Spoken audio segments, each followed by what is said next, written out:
RCN. Le son de la différence.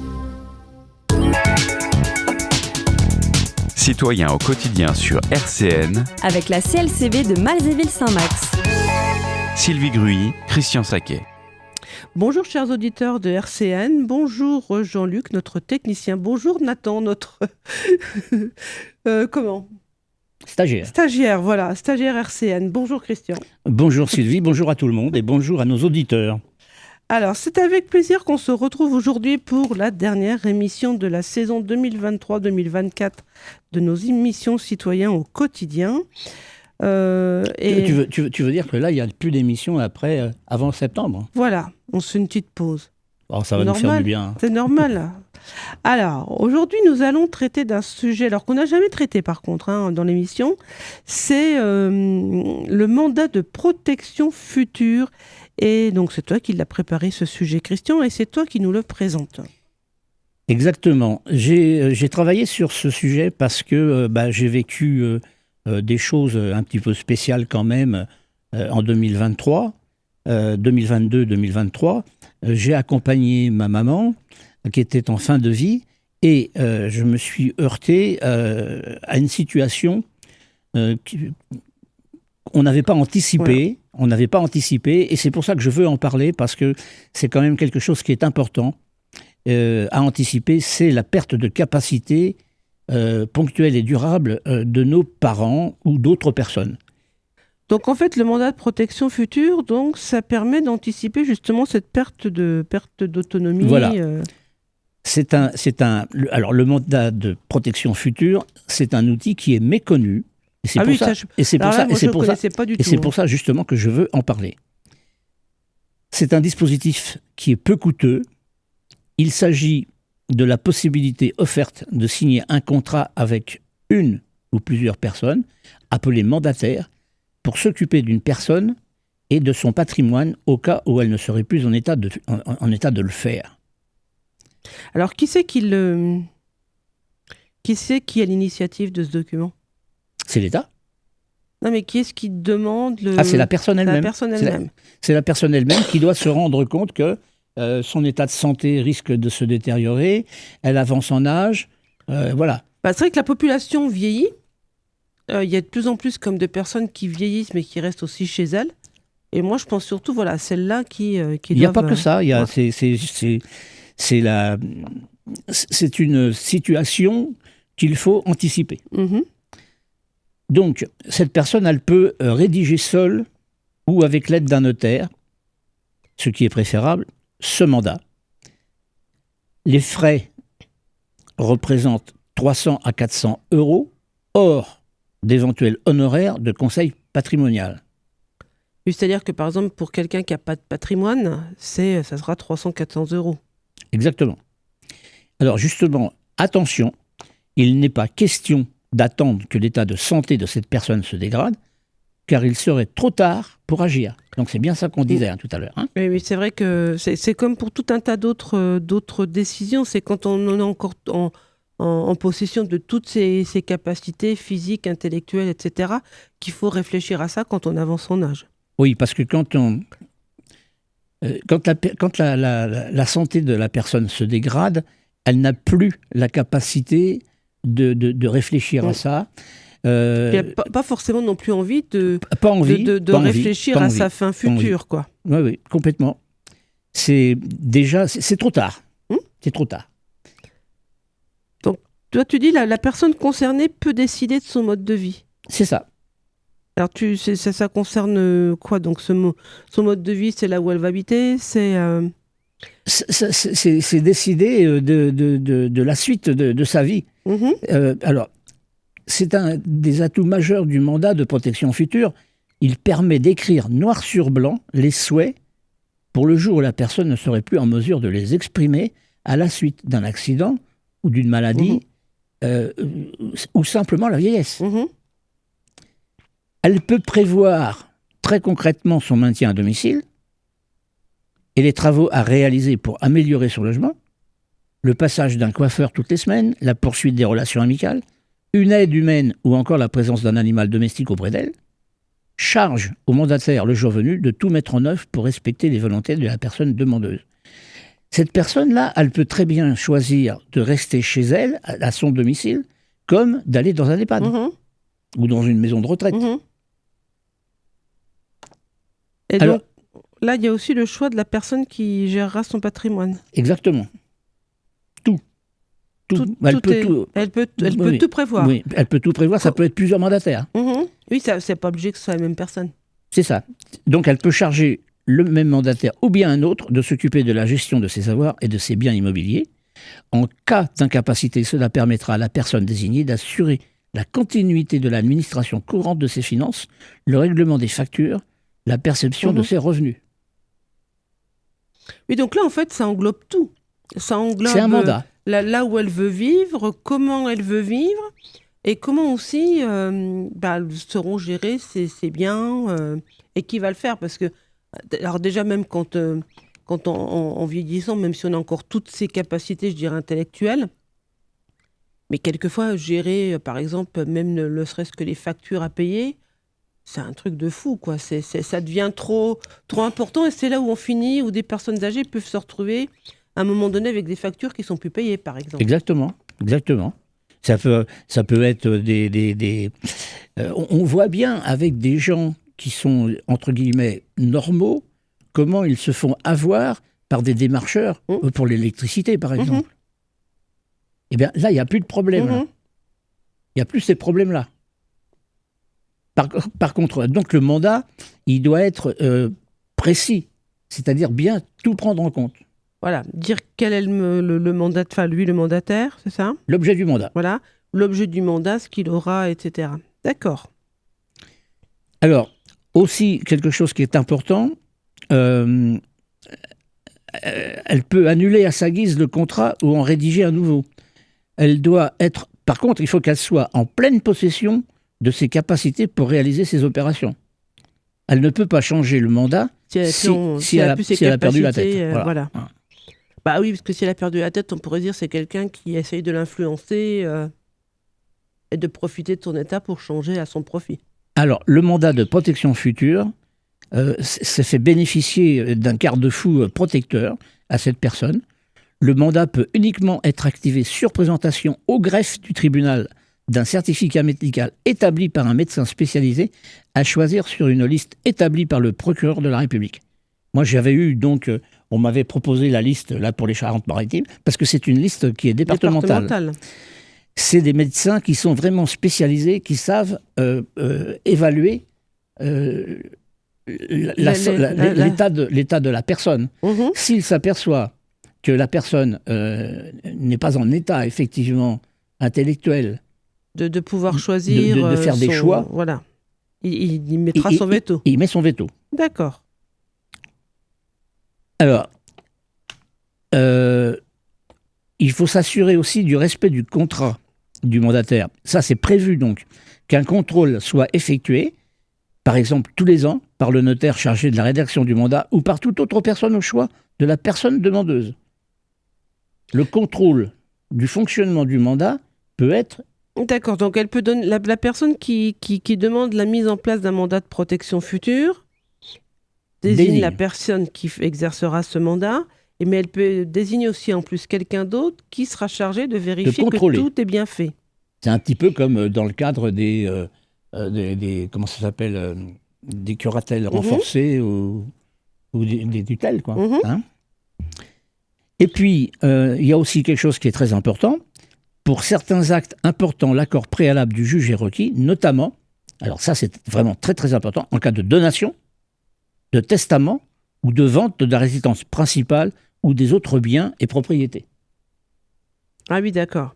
Mais quand il y a un bien immobilier, on imagine la personne possède une maison, je ne sais pas moi, qui vaut 300 000 euros, et donc il y a quelqu'un qui désire acheter cette maison-là, il faut faire l'accord préalable du juge. D'accord. Donc ça doit être marqué dans le mandat.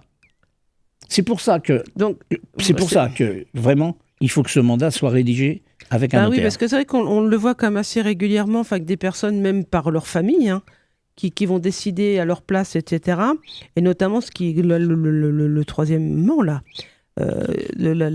l'accord préalable du juge, c'est du coup vachement important s'il y a la vente d'un bien ou quoi que ce soit, quoi. C'est vrai que quand on est pauvre, du coup, il n'y a pas... Ça me fait penser, nous avons eu une adhérente qui est décédée au moment du Covid. Tu sais, celle qui nous avait fait cadeau d'un réfrigérateur. Voilà. Je pense que... alors bon, là, elle a eu le Covid, elle n'était pas touchée par l'âge encore, mais rappelons-nous bien qu'elle n'était pas avec une santé intellectuelle. Si la famille s'était occupée d'elle, peut-être qu'elle ne serait pas partie comme elle est partie dans le cadre du Covid. Oui, et puis c'est vrai que là aussi, je veux dire, moi je me souviens de la façon dont ont été organisés ces obsèques, avec où la famille a décidé que personne ne serait au courant, quoi. C'est ça. Donc c'est quand même... Donc ça a vraiment été quelque chose de caché. Et c'est vrai que voilà... Si j'en parle, c'est que je l'ai encore... oui, c'est dans ma tête. C'est encore très, très présent quand même dans notre esprit, quoi. Alors moi j'ai voulu parler de ce mandat-là parce que ayant vécu pratiquement le refus, on ne pouvait plus faire ce mandat. Oui, non, elle était et j'avais trouvé que c'était vraiment très dommage parce que ça complique beaucoup les choses. C'est vrai qu'après on peut pas, quand on n'a pas l'autorisation de prendre certaines décisions, alors c'est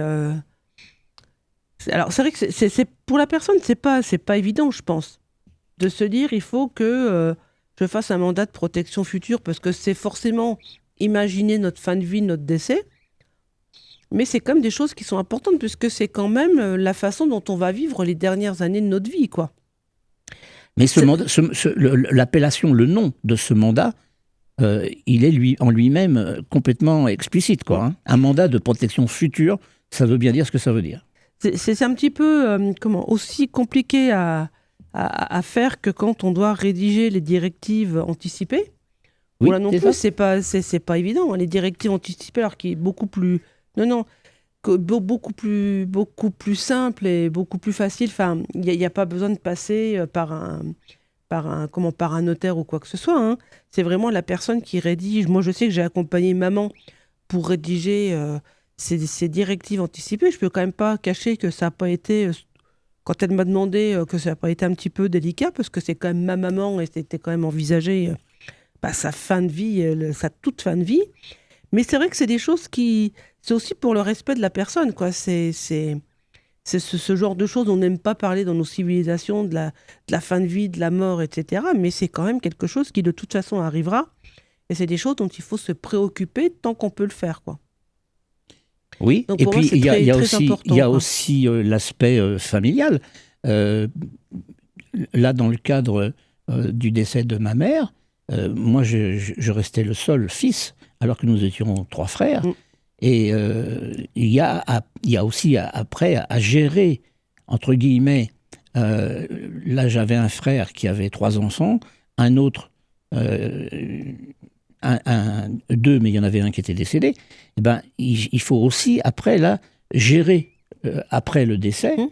C'est pas évident de gérer toutes les situations qui peuvent se présenter avec des neveux et des nièces. Voilà.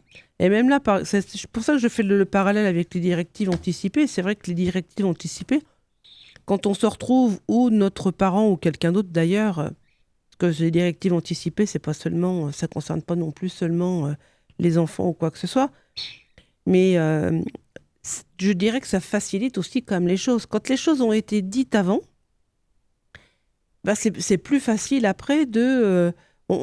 finalement, là, avec des directives anticipées, c'est de dire est-ce qu'on veut que la personne soit réanimée, maintenue, machin et tout ça. Si la personne a fait son choix, la famille, les enfants n'ont qu'à, je dirais, qu'à se calquer dessus. Complètement. Et à respecter il faut respecter. Et respecter le choix de la personne. Et là, c'est pareil, le mandat de protection future, après, c'est vraiment de respecter le choix de la personne, quoi. Et pour moi, je trouve que c'est plus facile à vivre d'avoir seulement le choix à respecter et pas à faire le choix. Tout à fait. Je suis d'accord. On est vachement gay ce matin. Non, mais c'est des choses dont on ne parle jamais. Moi, je me suis demandé si c'était un sujet qui pouvait être abordé par une association comme la nôtre de défense des consommateurs ou des locataires. Et je trouve que, effectivement, c'est notre rôle. Je dirais que notre émission s'appelle Citoyens au quotidien. Eh oui. Et ça fait partie du Voilà. quotidien de notre vie. C'est la citoyenneté. Du quotidien de notre vie, quoi. Enfin, pas tout le temps, mais ça nous concerne tous, quoi. Citoyens au quotidien sur RCN. Alors Sylvie, maintenant c'est à toi de parler. Tu vas nous parler de quoi? Ah, je crois que c'est le contrat énergie. Ouais, contrat énergie lié un peu aussi au démarchage. Donc moi aujourd'hui, je voulais faire un focus sur un dossier qu'on étudie, enfin que j'étudie actuellement donc à la CLCV. Donc une de nos adhérents, je ne la nommerai pas, hein, C'est dommage. voilà, non, c'est le secret professionnel. Est venu nous voir parce Oui, que... ça, il faut le dire. J'en profite de le dire. Il faut savoir que nous avons le respect de nos adhérents et de nos dossiers. Voilà. Jamais un dossier on ne met, sort voilà. de nos bureaux. On ne met pas sur la place publique. On peut parler du cas, comme je vais le faire là, mais on ne nomme pas la personne. On la met pas, voilà, parce que ça. Je dirais en fait que ce soit Pierre, Paul, Jacques ou Jean qui ait eu ce souci-là, ça a peu d'importance, quoi. C'est le cas qui est intéressant, qui est important à évoquer et pas le nom de la personne, quoi. Donc une de nos adhérentes est venue nous voir parce que son fournisseur d'énergie, que je ne nommerai pas non plus, et là c'est pas par respect, c'est plutôt pour pas avoir des ennuis. Donc son fournisseur d'énergie lui a adressé une facture dans laquelle il lui réclame donc 1 800 €, alors que notre adhérente est mensualisée. Donc c'est-à-dire qu'elle paye tous les mois, et là il lui réclame... Et qu'est-ce qui l'a fait réagir, quoi? Bah, c'est ça, c'est le montant. Ah, d'accord. Parce que notre adhérente, c'est une personne qui est aux minima sociaux, je dirais. D'accord. Et devoir payer 1 800 €, à un moment donné, tu te dis... Ça fait bizarre, hein. Ça fait bizarre, et tu te dis surtout comment je vais faire pour les payer, quoi. Voilà. Alors, une facture d'énergie, c'est composé de quoi? Alors c'est vrai que j'en parlais dans l'émission de la dernière fois. Les factures d'énergie, c'est des trucs, c'est quelque chose d'imbuvable, hein. Il y a 4, 5, 6 pages selon les fournisseurs, selon comment que c'est présenté. Voilà. Là, son fournisseur actuel, c'est 5 pages, quoi. Avec des graphiques, avec un tas de trucs. Voilà. C'est de plus en plus qu'on a des dossiers comme ça, là, en ce moment, hein. Voilà, je pense. Alors c'est lié aussi au fait que l'énergie a augmenté, et puis je pense que c'est aussi lié à la multitude de fournisseurs, de contrats qu'il est possible de contracter. Alors une facture d'énergie, dedans il y a quoi? Il y a un abonnement, on s'abonne à un service, il y a notre consommation. Donc, on va avoir un relevé de consommation et on va avoir un prix. Il y a des taxes et des contributions qui sont reversées à l'État, etc. Et puis, ce qui n'existait pas, je dirais, avant 2017, avant qu'il y ait cette libération du marché de l'énergie, avant, il n'y avait pas tout un tas de services. Et maintenant, il y a des services en plus. Alors, ces services en plus qui sont payants, c'est en option. Par exemple, il va y avoir les frais de fréquence de paiement, des frais d'envoi postaux. Par exemple, des fournisseurs... C'est du n'importe quoi, franchement. Des fournisseurs de gaz peuvent aussi proposer à leurs clients de s'abonner pour... De s'abonner pour l'entretien de leur chaudière. Alors en fait, quand ça se fait, pas même par téléphone, la personne qui est au téléphone s'en fiche éperdument de savoir s'il y a déjà un entretien de chaudière, il le propose quand même. Voilà. Et alors, l'adhérente en question, qu'est-ce qui fait qu'elle est arrivée dans cette situation? Dans cette situation-là, avant, elle était... elle se fournissait chez Iberdrola. Donc Iberdrola, Iber pour Ibérique, hein, donc c'est le fournisseur espagnol. Donc celui-ci a arrêté de vendre de l'électricité aux particuliers donc en 2023. Je pense que le prix de l'énergie étant plus cher, etc., ils faisaient moins de bénéfices. Donc, ils ont arrêté, comme beaucoup d'autres, hein, quand même. Il y en a beaucoup qui ont arrêté de faire ça, de vendre aux particuliers. Moi, ce qui m'a après paru bizarre, c'est que, je dirais que dans la foulée, elle a reçu la visite d'un démarcheur à domicile. Donc, c'est quelqu'un qui a été prévenu? Là, voilà, c'est vrai qu'il n'y a rien qui empêche, à mon avis, un fournisseur d'énergie de vendre son fichier de client qu'il va abandonner à d'autres fournisseurs. il va plus leur livrer de l'énergie, mais il récupère du pognon avec le fichier, quoi.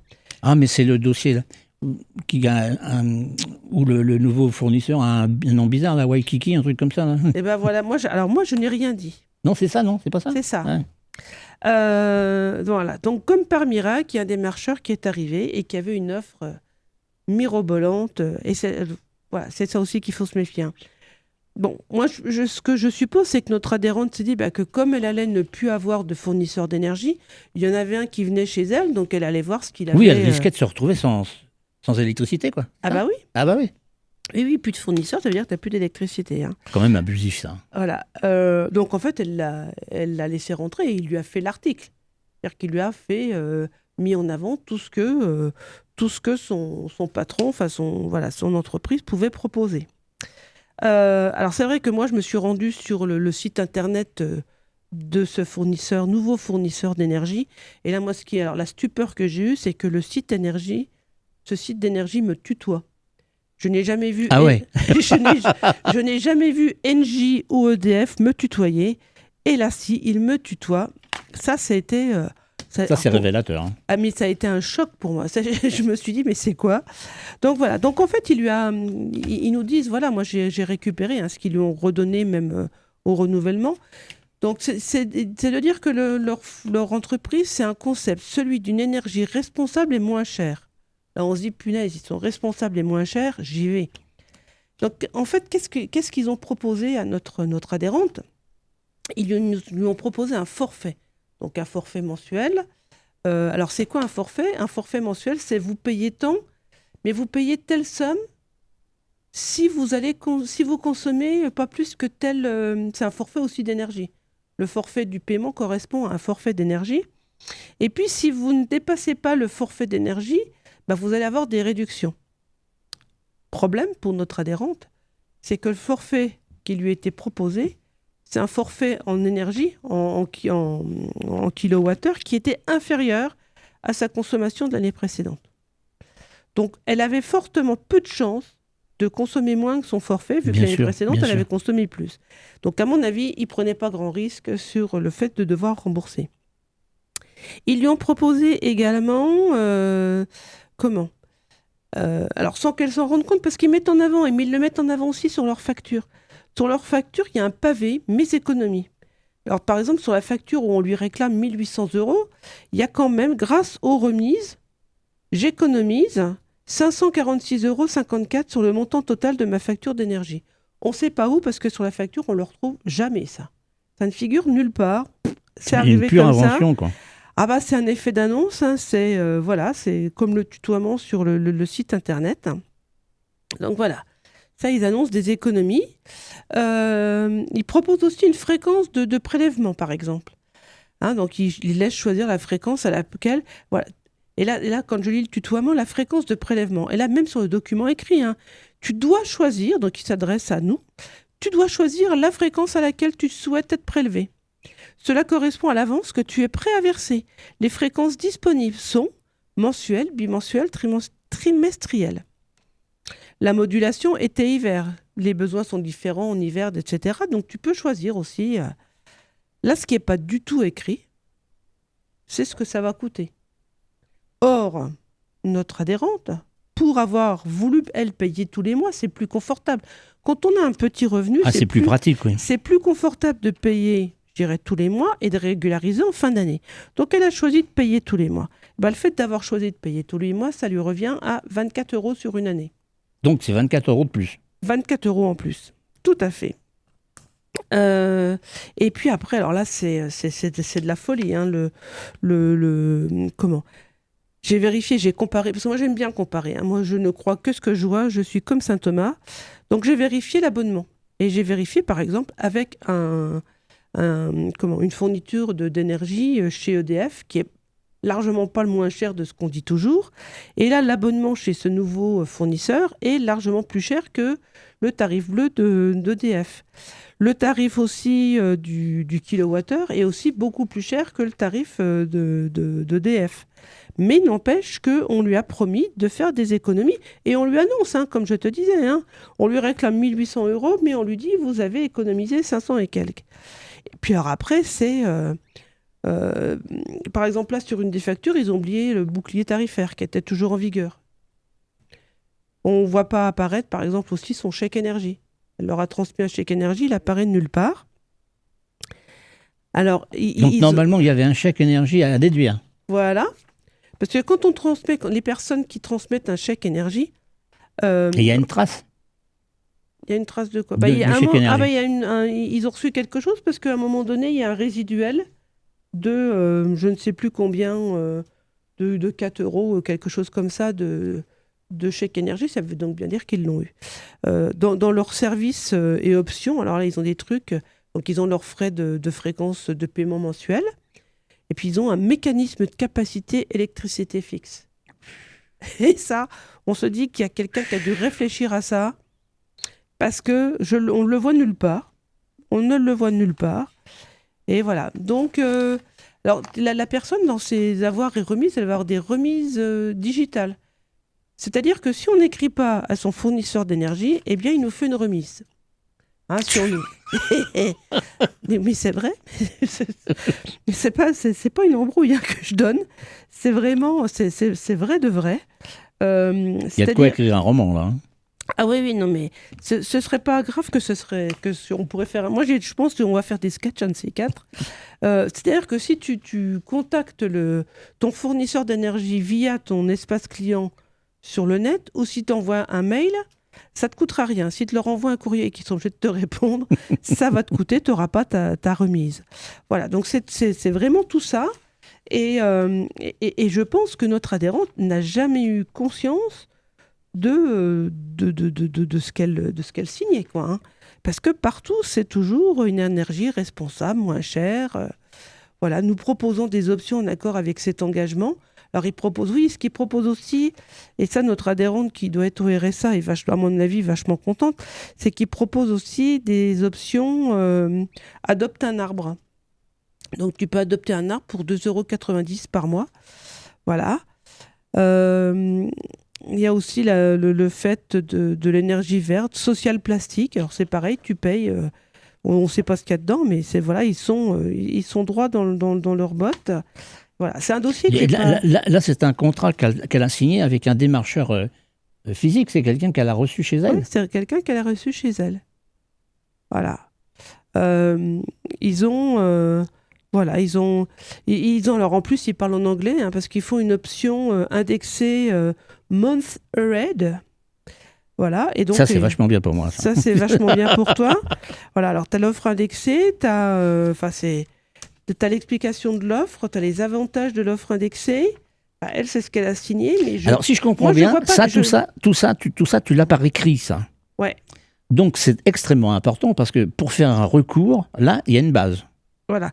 Là, elle a le document qui lui a été proposé même en février donc 2024. Donc, voilà. Et là, c'est vrai qu'on se dit... Donc, février 2024, ça veut dire qu'il faut transmettre ce contrat-là, il faut le transmettre à la DDCCRF. Parce que là, c'est vraiment extrêmement important. Et puis aussi à notre confédération, pour voir s'il n'y a pas eu d'autres soucis oui. avec ce fournisseur. Parce que je le rappelle que la CLCV est très pointue sur tout ce qui est énergie et a mis un certain nombre de fournisseurs au tribunal là, et a quelquefois donc gagné. Donc... moi, ce que je voulais aussi attirer l'attention, c'est comment on choisit un contrat d'énergie. Il y a une différence entre je choisis un contrat pour un fournisseur d'énergie et je m'achète un paquet de yaourts au supermarché. Si je prends un paquet de yaourts au hasard, c'est pas grave, ils me plaisent pas, je les mange pas, ou je les mange et puis j'aurais pas apprécié, mais c'est pas grave. Ça ne m'engage pas, ça ne m'engage en rien, ni au niveau argent ou quoi que ce soit.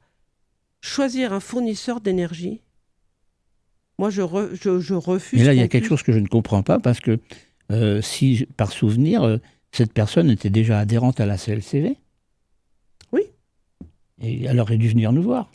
Oui, mais ça, c'est moi, je pense qu'elle a été dans cette démarche-là de se dire, je ne vais plus avoir d'énergie, j'ai un fournisseur qui vient à la maison pour me proposer ses services, et on les voit bien quand ils viennent à la maison. Le premier angle d'attaque, c'est, je vous propose quelque chose et vous allez gagner de l'argent. Je pense que la tentation est forte, quand on n'a pas non plus forcément beaucoup de revenus, de dire, bah oui, moi j'ai envie de payer moins. la personne propose, et c'est écrit sur ces trucs, hein, de ce qu'elle va payer moins cher, etc., de tout ce qui est proposé, eh bien oui, pourquoi pas, mais si ce n'est que quand ce qui est proposé, à un moment donné, il faut vérifier avec ce qui est écrit après, quoi.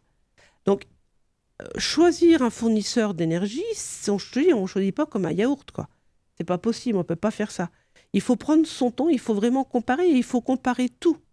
Et il faut comparer avec, par exemple, on prend l'ancien contrat qu'on avait, une ancienne facture aussi, pour voir à consommation égale ce que je payerais chez le fournisseur A, chez le fournisseur B, etc. Voir aussi de quoi on a besoin. Je dis par exemple là, le fait de demander à pouvoir payer tous les mois une avance pour que à la fin de l'année, j'ai moins à donner, chez d'autres fournisseurs, c'est gratuit. Là, 24 € par an, quoi. Alors on peut se dire 24 €, c'est pas beaucoup. Quand on n'a pas beaucoup de moyens, c'est beaucoup. Et quand je peux l'économiser, c'est encore trop cher. Je pense que là, on peut supposer effectivement que le démarcheur a profité d'une situation. Mais ils profitent tous d'une situation. Oui, non, mais là... Ils profitent tous de l'état de faiblesse. D'ailleurs, quand on n'est pas en état de faiblesse face à eux, on se fait insulter. Ce qui m'est souvent arrivé. Donc voilà, donc faites attention. Il y a un comparateur sur le site du médiateur de l'énergie. C'est un comparateur qui est fiable. Le médiateur de l'énergie n'a aucun intérêt à orienter vers tel ou tel fournisseur. Donner l'adresse. Eh ben, je ne l'ai plus. Je ne l'ai pas là en tête. On peut le trouver sur Google. Voilà, on peut le trouver sur Internet. Il n'y a pas de souci. Sur Facebook, il y a également une page du médiateur de l'énergie. Il faudrait presque le mettre sur Facebook si tu y penses. Voilà, si j'y pense. Je vais le noter, je vais faire si j'y pense. Mais je vais le noter pour y penser. Donc voilà, il faut vraiment faut pas le faire à la légère, quoi. On choisit pas un contrat d'énergie comme ça, on le signe pas tout de suite. On peut accepter qu'on nous donne des informations, mais ça généralement ils veulent pas. Ils veulent pas donner des informations, partir et revenir éventuellement une autre fois. Ils veulent qu'on signe tout de suite, quoi. Je pense que c'est important de le faire maintenant, là, de mettre ça sur Facebook, parce que je pense que j'ai pas calculé, mais j'ai dû recevoir dans la semaine, là, cette semaine-là, au moins 40 coups de téléphone me proposant justement de réduire ma consommation électrique. Voilà. C'est vachement bien parce que j'ai pas de compteur. Là. Voilà, t'as pas de contrat, mais ça ils le savent pas, c'est pour ça qu'ils t'appellent. Voilà, donc vraiment mettre en garde nos auditeurs et puis leur dire que s'ils ont besoin de conseils, on est là aussi pour ça, quoi. Hein. On est là pour ça. Citoyens au quotidien sur RCN. Sylvie Gruy, Christian Saquet. Alors Christian, je voulais là on a fait les deux sujets que nous avions prévu dont nous avions prévu de parler pendant l'émission. Je voulais dire à nos auditeurs que donc nous sommes le 29 juillet et que nous faisons donc une pause de nos émissions de radio jusque la reprise donc au mois de septembre. Donc il y aura certainement des rediffusions à écouter sur la radio, donc 90.7 FM ou sur le site internet de la radio, que je ne donne pas parce que je ne le sais plus. Tu l'as peut-être, toi, Christian. Est-ce que tu l'as sur ta petite feuille derrière ? Oui, c'est www.rcn-radio.org. Voilà. C'est sur 90.7 voilà. En modulation de fréquence pour ceux qui écoutent la radio dans le Grand Nancy. Voilà, donc ils peuvent écouter nos émissions et puis ils peuvent aussi écouter toutes les autres émissions de RCN. On fait également une pause donc, sur nos permanences. Donc, il n'y a plus de permanences ouvertes sans rendez-vous pendant cette période estivale. Et puis moi, je vais te laisser peut-être présenter les points de rendez-vous où on pourra nous trouver également au mois de septembre. Parce qu'en fait, au mois de septembre, je dirais que nos activités reprennent et nos animations également. Donc, je voudrais que tu puisses, toi, peut-être les nommer et les présenter donc, à nos auditeurs. On commence par les forums associatifs. Oui, on aura les forums associatifs, que ce soit à Malzéville ou à Saint-Max. Oui, c'est le même jour. C'est encore le même jour ? C'est encore le même jour, donc il faut qu'on trouve il faut qu'on ait deux équipes pour tenir les stands. C'est le 7 septembre, c'est ça ? C'est le 7 septembre, c'est l'après-midi. Hein. Alors le 21 septembre, nous aurons aussi la journée d'accueil des nouveaux Nancéens. Donc ça se passe dans la mairie de Nancy. Voilà, ça c'est les trois animations du mois de septembre, et puis après on en aura d'autres au mois d'octobre. Mais on n'a pas les dates encore. On a les dates, mais on les donnera au mois de septembre. D'accord. On va pas donner tout. Oui, c'est ça. Là on donne le mois de ils septembre. Vont oublier, Ils auront oublié, donc on le donnera au mois de septembre.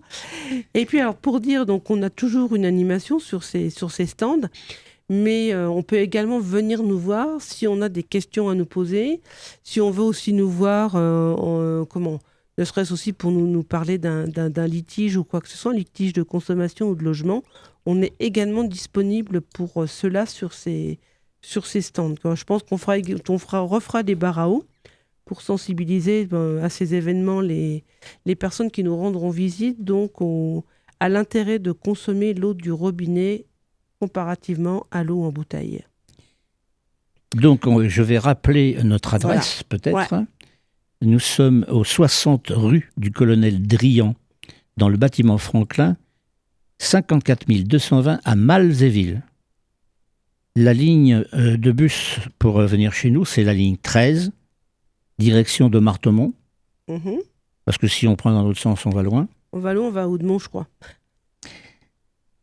L'arrêt, c'est Alexandre Ier. C'est extrêmement important parce que moi qui n'arrive pas à me rappeler... Toi qui n'arrive pas à mémoriser le nom Alexandre Ier, c'est...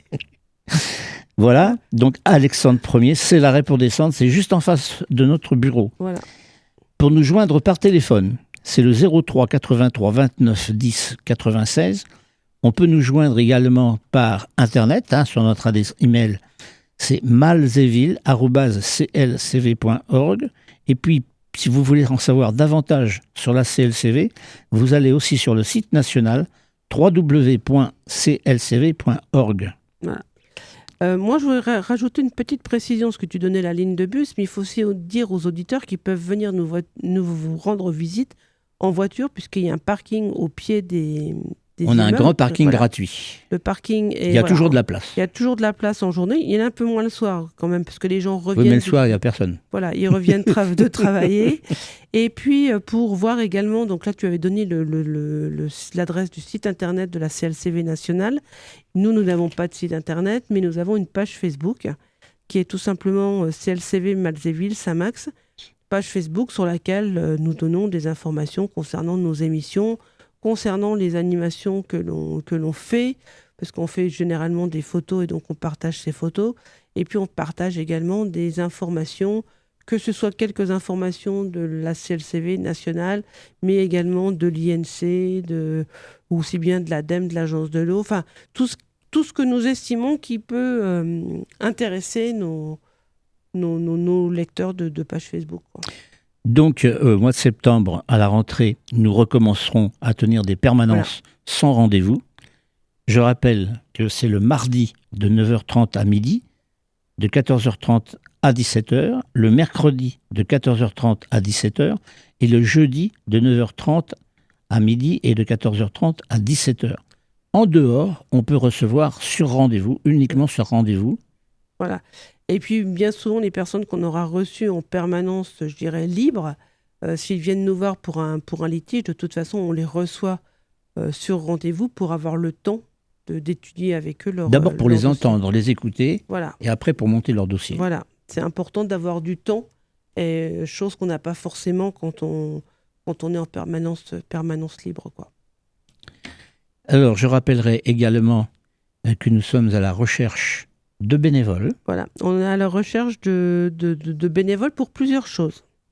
Alors, il y a effectivement toujours notre recherche de bénévoles trésoriers.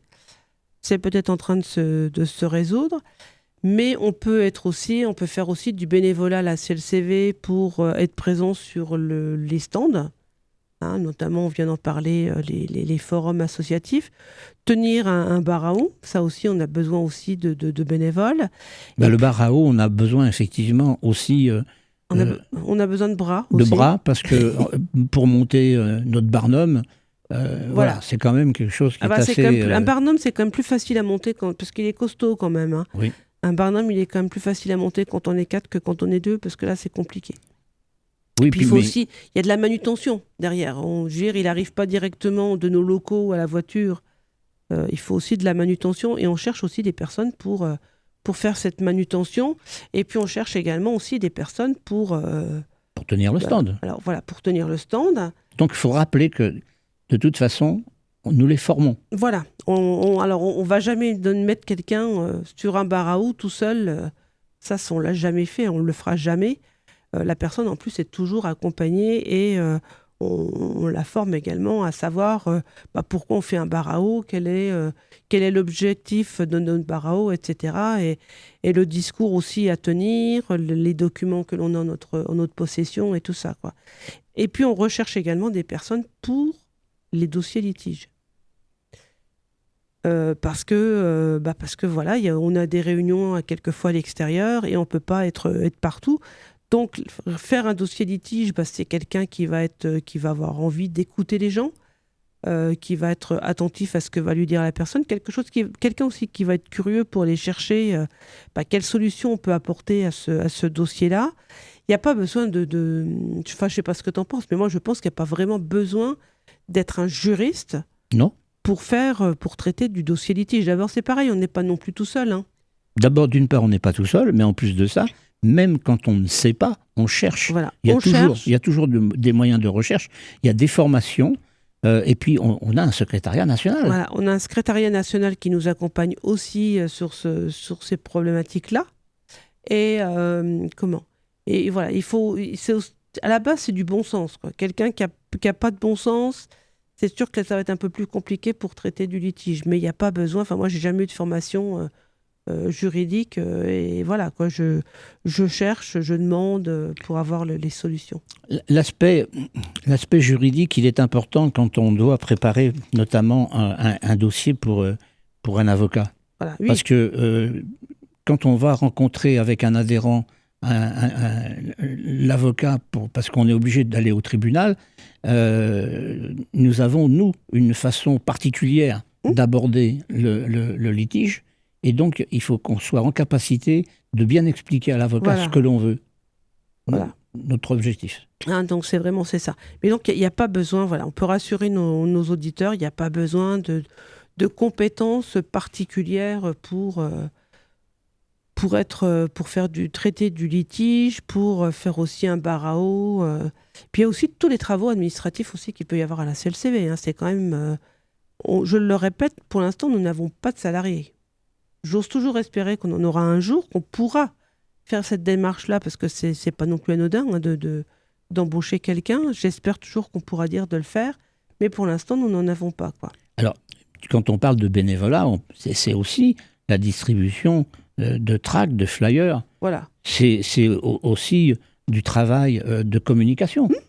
On prend les bonnes idées. L'éventail est large, quoi. Si quelqu'un... Alors, il faut se mettre dans l'idée que nous, on est une association de défense des droits des consommateurs, des droits des locataires et copropriétaires.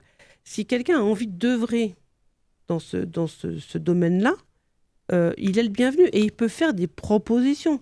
Une personne qui aura envie de faire d'autres ateliers que simplement les bars à eau peut aussi nous proposer un atelier pour informer, pour faire sur l'énergie, sur les déchets, sur tout un tas de choses. Et puis, j'allais oublier aussi, dans notre recherche de bénévolat, il y a aussi quand même aussi des bénévoles pour faire l'émission qu'on est en train de faire là, aujourd'hui, pour nos auditeurs. C'est aussi du bénévolat et il n'y a pas non plus, pour participer à notre émission, pour traiter d'une rubrique dans l'émission Citoyens au quotidien, il n'y a pas non plus besoin d'avoir une expérience poussée, pointue. Moi, quand je suis arrivée là, il y aura 7 ans bientôt, je n'avais jamais fait une seule émission de radio, quoi. Donc, on peut très bien, les personnes peuvent très bien aussi, s'ils ont envie de parler dans le micro, ils peuvent aussi nous rejoindre pour animer des émissions de radio, quoi.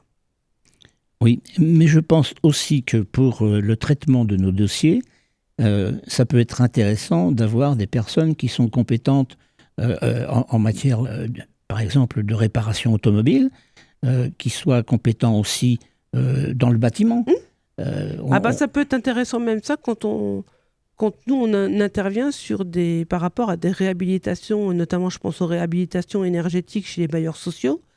où on n'a pas, nous, forcément les connaissances particulières pour savoir dire si, se dire peut-être que tel matériau, c'est moins bien qu'un autre, ou est-ce qu'on devrait penser à autre chose. Là, c'est aussi intéressant ça serait intéressant d'avoir ces personnes-là aussi chez nous.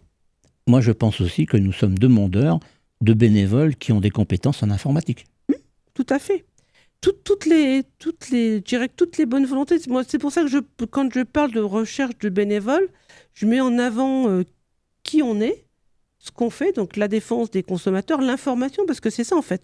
On défend les consommateurs, les locataires, mais on est là aussi pour les informer. On est là aussi pour leur permettre de réaliser leur démarche sur Internet le mieux possible. Donc ça peut être aussi quelqu'un qui aurait envie de monter un atelier informatique à la CLCV. Qui a déjà existé. Qui a déjà existé, ouais. Il y a plus de 20 ans de ça, il y a eu un atelier qui s'est monté et qui a duré quand même une bonne quinzaine d'années. Donc voilà, c'est toutes les personnes qui auront envie de faire quelque chose à la CLCV peuvent nous rencontrer, ils peuvent prendre contact, même là pendant les vacances scolaires, si on peut leur donner rendez-vous dans nos locaux pour discuter avec eux de vraiment ce qu'on fait, de ce que qui eux nous présentent aussi leur projet. Ça peut être aussi ça, accueillir quelqu'un qui a un projet de faire quelque chose dans une association. Ils ne doivent pas forcément seulement se calquer sur ce qu'on fait déjà, ils peuvent aussi être force de proposition. Oui, il suffit qu'ils aient des idées que nous n'avons pas. Voilà. On a aussi habitué à ce qu'on fait et on n'est pas toujours réactif sur d'autres choses. Est-ce que tu vois si on a d'autres choses Je pense qu'on a fait le tour. On a donné nos adresses, on a donné nos permanences à la rentrée, notre agenda, fait l'appel à bénévolat, parlé de notre pause radio. Donc tout est fait. Et on n'a plus qu'à partir en vacances. On va souhaiter des bonnes vacances à nos auditeurs. Ouais. On va souhaiter des bonnes vacances à notre technicien son. À toute l'équipe aussi de RCN. Et à toute l'équipe d'RCN. Voilà. Et on se dit à la rentrée. À tout bientôt finalement. À bientôt. Au revoir.